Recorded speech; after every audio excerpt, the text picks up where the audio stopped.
Hey everybody, it's Kory. Thanks for joining me. So in this video, we're going to talk about the new NAR settlement, the terms that have been put into place. There's new rules now, and we're going to talk about how those rules impact you as a buyer.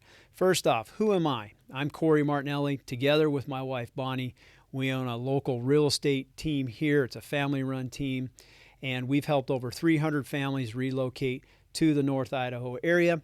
Bonnie is in the top 1% of all real estate agents in the country.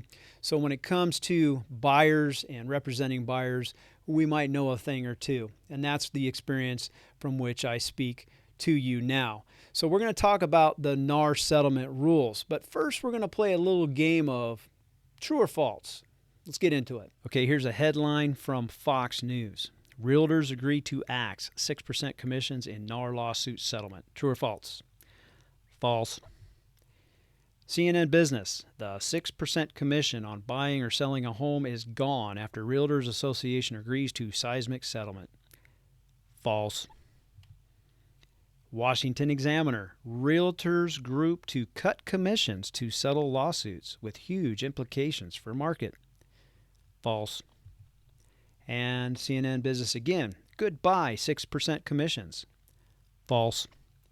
Buyers may have to pay their own agents. True. So, is it true buyers must pay their own agents? The answer is yes. I have breaking news. Not only are buyers going to be paying the buyer's agent fee, they're also going to be paying the listing agent fee. You haven't heard that in the news, have you? Let me explain. Common practice, common knowledge is that the seller hires a listing broker to sell the house. The seller gives the listing broker a percentage. Typically, it would have been 6%. And then the listing broker splits that. It's called a cooperative broker agreement, where the listing broker pays the listing agent 3% and then the buyer agent commission of 3%. But my question to you is where does the seller get that money? It's not like the seller's reaching into his pockets and paying the commission up front. No, they're waiting for what? They're waiting for the buyer to give them their purchase price of the home. That purchase price includes the net for what the seller wants to get for the home, plus that listing broker percentage that then gets split. But the seller doesn't have that until the buyer gives it to them. And I think the best way to think about this is the buyer uses the conduit of the seller and the listing broker to actually pay the listing agent and the buyer agent. Shouldn't be a shock when you hear buyer may need to pay their own buyer agent commission. They always have. That's the general way it's been practiced through a cooperative broker agreement. All right, first I want to direct you guys to a great resource. This is the Cohen-Milstein website. Cohen and Milstein was the lead counsel on the first lawsuit brought against the National Association of Realtors. This later became a class action lawsuit, but this is the one that triggered the whole lawsuit. And it's a great resource to see an overview of the case and see what the settlements were that NAR put into place. There's important rulings and dates here, and a case background, which we're going to come back to here in a second, and then all the case documents related to the case. This is an incredible resource if you want to dive deep and see how the sausage was made. I encourage you to come back to this website and verify the things that I'm going to explain to you going forward. They state here that they originally filed on March 6, 2019. Plaintiffs, home sellers who listed their homes on one of 20 MLSs, brought the action against NAR and the four largest national real estate broker franchisors, Realty Holding Groups, Home Services of America, RE/MAX, and Keller Williams Realty for conspiring to use the mandatory buyer-broker commission rule as a means to require home sellers to pay the fees of the broker representing the buyer of the homes and to pay these fees at an inflated amount in violation of federal antitrust law. They also go on to say that because many home buyer brokers have incentives to steer clients away from listings offering commissions that are below the prevailing rates, sellers are incentivized when making the required blanket non-negotiable offer to procure the buyer broker's cooperation by offering a standardized, super competitive commission. Absent the mandatory buyer-broker commission rule, plaintiffs claim buyers would have incentives to negotiate their own broker commissions or to save money by foregoing the broker altogether. So out of that lawsuit, again, I'm going to distill it down to these 4 tactics that were questionable. 2 questionable tactics on the listing agent side and 2 questionable tactics on the buyer agent side. What listing agents did that was questionable is they would tell the seller at the kitchen table, hey, you need to pay a 5 or 6% commission. It's the industry standard.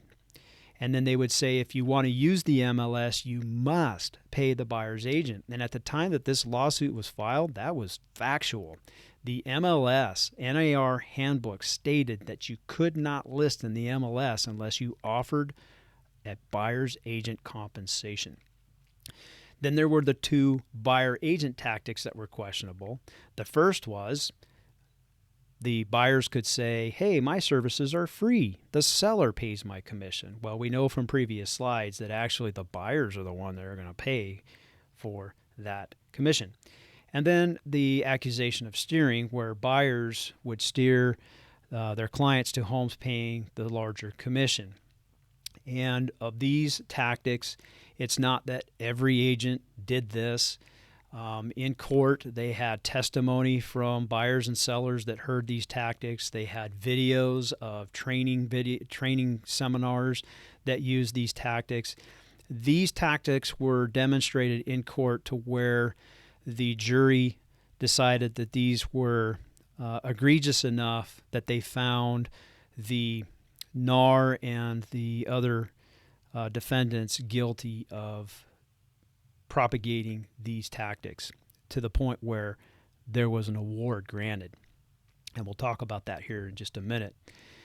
Where we're going to see that NAR settlement is taken directly off of the NAR website. You can see it here on the right, and I've left a link where you can go in and see what I'm about to show you. So what we're going to see here is actually taken off of this website.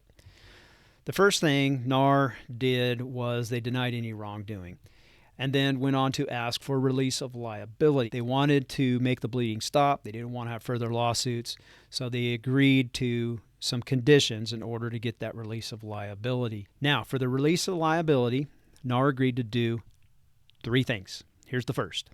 They agreed to pay a settlement. That settlement was $418 million over approximately 4 years. The second condition of the settlement was they were going to remove all compensation offers off of the MLS. NAR has agreed to put in place a new rule prohibiting offers of compensation on an MLS.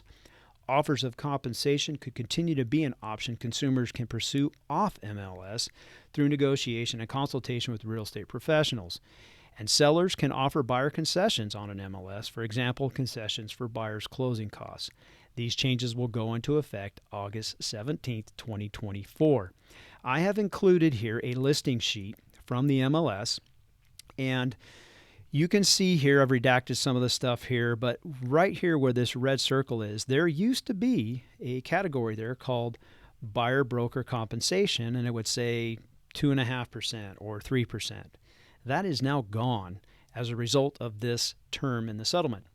You can go and print this out now. It's not even there. There is nowhere on the MLS where buyers or sellers can see what the compensation offered is. They're encouraged to go off MLS now. So this was part 1 of the procedures that were put into place. The next procedure put into place was that written agreements for MLS participants acting for buyers.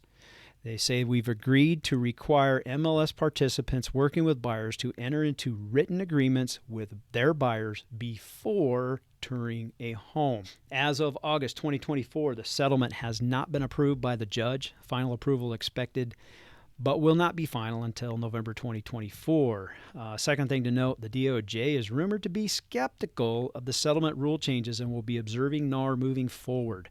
You do not want to be that guy that tries to do workarounds these settlements. And note number 3 is stand by. I don't think the litigation is done. The current rules put into place as of August 2024 is what we're going to look at now. And as these rules change, we'll be keeping you up to date as they change. All right, here's what the settlement means for home buyers. What you're seeing on my screen, I took directly from the NAR website. This is the tool that NAR wants real estate agents working with buyers to give to the home buyers. So this is the advice that you as a home buyer should know about the settlement. Number one, you will sign a written agreement with your agent before touring a home. Number two, before signing this agreement, you should ensure it reflects the terms you have negotiated with your agent and that you understand exactly what services and value will be provided and for how much. Number three, the buyer agreement must include 4 components concerning compensation. A specific and conspicuous disclosure of the amount or rate of compensation the real estate agent will receive or how this amount will be determined. B, compensation that is objective.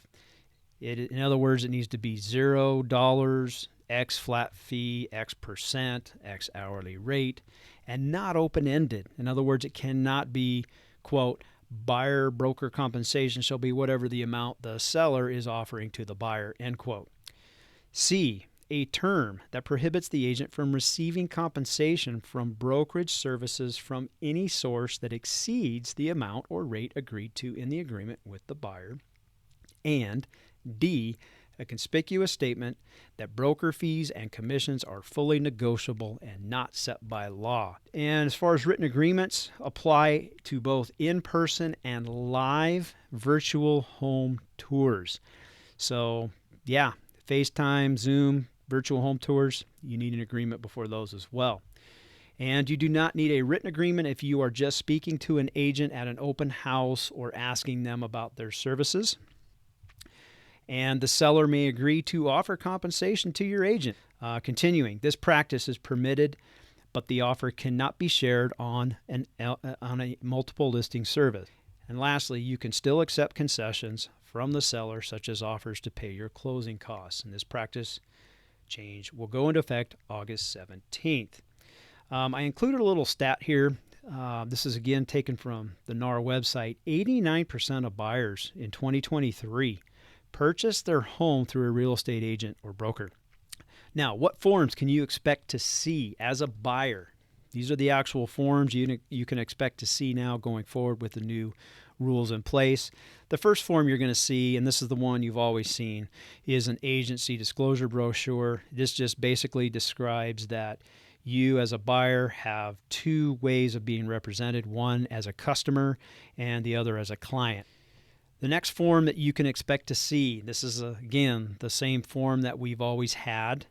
The difference is now you will have to see this form or another form as far as representation goes prior to seeing a property. And I've highlighted the compensation of the broker because this is where the changes have happened. The new line here, compensation is not set by law and is fully negotiable, has been added, and brokerages shall not receive compensation for brokerage services from any source that exceeds the amount of the rate agreed to herein. Remember, I showed you that 89% of all transactions from a buyer standpoint had a real estate agent. Those were done as a percentage of sales price or flat fee. You'll notice there's 4 ways that your agent can be paid. And this one's for leased property. That's generally not what we're dealing with. You can obtain a retainer fee where the buyer will pay the broker a non-refundable retainer fee of blank. I've never seen that used. And then an hourly rate. And this will be where maybe you have an agent who doesn't want to work for free. He's going to charge you per hour. I will just say that good agents work for free a lot. We have shown as many as 80 homes to one client one time. Driving to all these homes, taking the time and the gas. We did all that for free. That's part of the deal of a good real estate agent, is you're going to do things understanding that the end game is that you're going to get the business when you find that buyer a home. What I want you to understand is that most deals are going to be done with the percentage of sales price or flat fee. And it's important to note that in this contract, which is a legal contract, it says this: buyer instructs the broker to seek to obtain this fee through a transaction paid by the seller or listing brokerage. If the fee cannot be obtained through the seller or listing brokerage, the buyer will be responsible for the fee stated above. This highlighted section has always said this. This buyer representation agreement that Idaho has is actually ahead of most of the other MLSs out there in the country. To date, I don't know any Idaho agencies or real estate agents that have been sued under this NAR litigation. And I think a large part of it is because Idaho has already had a really good buyer's representation that explains the things that buyers need to know, one of which is if the broker doesn't obtain this fee through transaction paid by the seller or listing brokerage, the buyer needs to pay that fee. So this shouldn't come as a surprise, but it is something that you need to know. A good buyer's agent should be able to get the broker or the seller to pay all or part of that fee through the transaction. If they can't, there's going to come a time where that buyer needs to pay that agent that they've hired, or they need to negotiate the fact that, hey, there's a discrepancy between what the seller's going to pay and what I've offered to pay you. And that's where that negotiation comes into play. I will say that if it comes down to saving a deal because the seller is only offering 2.5% and we've agreed to 3% from our buyer, we're probably going to save the deal and take the 2.5% rather than have our buyer cut us a check at the closing table. That's painful. I don't want to have my buyer cut me a check at a closing table. So we're going to do all that we can to negotiate our fee in the transaction. And if we have to negotiate later, we can do that. Another form you might see is the RE5. It's called a prior to showing agreement. Ideally, the agents are going to want you to sign the first two forms ahead that we saw. This one is really that down and dirty, real quick thing where you sign it over the hood of a car or on the front porch of a home where you haven't had the time to sit down and discuss the negotiable rate at which you're going to pay your agent. This one just says it advises you that the commissions are not set by law and are fully negotiable. But ultimately what this is basically a gateway from you seeing the house to that RE14. And it says here, if we mutually agree to work together, then in exchange for this service, you and my brokerage will negotiate the terms of compensation. The agreed upon terms will be memorialized in a written agreement, which will provide that my brokerage and I will be compensated for our services determined by either percentage of sales price or the property acquired or a flat fee. Now, how will the buyer brokers get paid now? Has anything changed? Well, this again, taken right off of NAR's website. I want to direct your attention to this second box right here. Offers of compensation will continue to be an option. Consumers can pursue off MLS through negotiation and consultation with real estate professionals. Again, the compensation is still in play. You just can't do it by advertising it on the MLS. You can put planes in the sky with banners behind them. Hey, real estate agents, you can make 2.5% or 3%. You just can't do it on the MLS. Now, this box here, the types of compensation available for buyer brokers would continue to take multiple forms, including, but not limited to, and then they have 4 here, a fixed fee commission paid directly by consumers. This is where you as a buyer would pay a fixed fee either through a percentage or a flat fee to your agent, or you get concessions from the seller. And again, concessions are different than compensation. Concessions are those that are like fees that the seller will give to you to pay at closing costs. And then a portion of the listing broker's compensation. I again argue this is the one that you're going to see. Remember, 89% of buyers all had real estate agents represent them in 2023. Is it potential that that's going to slowly decrease? I think that's a possibility as you get more DIY buyers coming into the market that don't want to pay their own agent. But I think the overwhelming majority of people will still want to be represented. And the overwhelming majority of buyer's agents will still get paid a portion of the listing broker's compensation, that cooperative broker agreement. And then compensation would continue to be negotiable and should always be negotiated between agents and the consumers they represent. So in conclusion, I think it's best to sum it up this way. The way real estate agents are going to get paid hasn't changed. What has changed is the advisement and the advertisement of how real estate agents are going to get paid. As far as the advisement of commissions, before a real estate agent can conduct any activities, they need to explain to you what they charge, and you need to know that it is negotiable. And as far as advertisement of commissions, you simply can't do it on the MLS anymore. That billboard is gone. There are other ways to figure out what commissions are, but it won't be through the MLS. For those buyers out there that are considering just going directly to a listing agent to purchase a home so that you can avoid the conflict of paying a buyer's agent, you do so at your own risk. And I'm going to be making a video. The next video that I put out is going to explain to you why that's not such a wise move. The video is going to be titled, "Don't Be a DIY Buyer." If you haven't subscribed, you're going to want to subscribe so you don't miss that video. It will be worth your watching. Buyers, you deserve representation.